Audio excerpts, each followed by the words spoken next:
Okay, so and guys, pakita ko lang sa inyo kung paano ba i-activate yung 5v5. Okay, so medyo magulo dito. So I am using PC. So same process lang naman yung sa program niya. Okay, so ito yung 5v5, for example, 5v5, and then how can you activate that one pag nasa inyo na. Okay, so yun.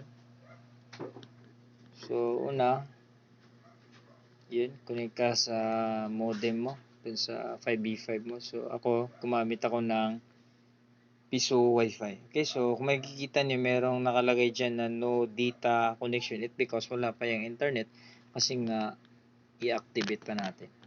Okay, so first, punta kayo sa admin. So ayun, the default admin, then Wi-Fi 5 soft yung password. So unang gagawin dito is to activate network, then click the LAN. So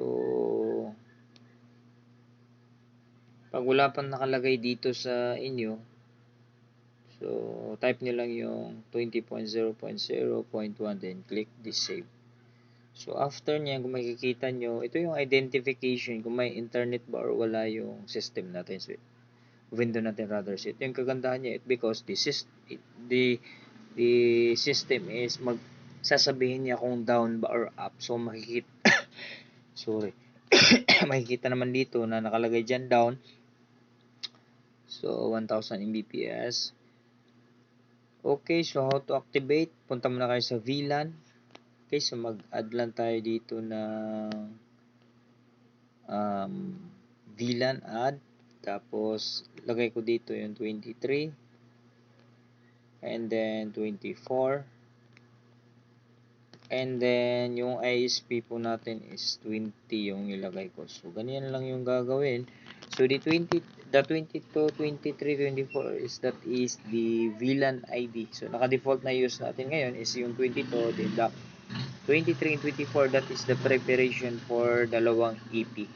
So, totally different VLAN ID yung setup natin. Then, yung 20, that is the VLAN ID ng ISP po natin. Okay, so after nyan, mag-add dyan, mag-add din dito. So, click lang yung 23 at saka 24, then the 20 is huwag nyong isali kasi yan yung ISP natin. Don't forget to click the save, then apply. Ayun. Tapos balik tayo sa ISP1 to activate. Click yung set. Check yung delegate at saka per DNS, and right after click nyo yung VLAN 20. Okay, so save, then apply. Okay, so makikita nyo config success, refresh.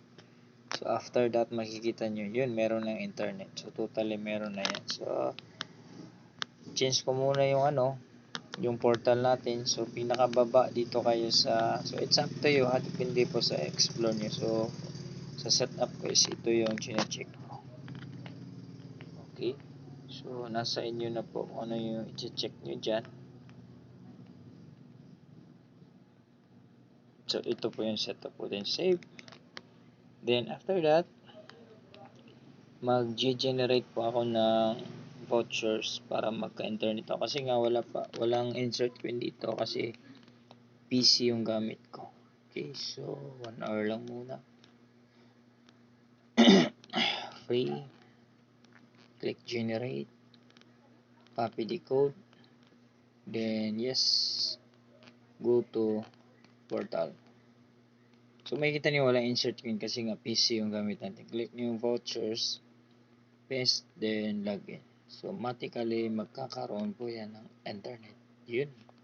Smooth, napaka-smooth it because I'm using the PC. Okay, so kung makikita nyo yung dashboard, yun 2%, yung CPU usage niya napakalit lang na tapos specs ng PC ko is AMD E6 74K, then the model of the motherboard is colorful. Okay, so ganyan lang kadali guys.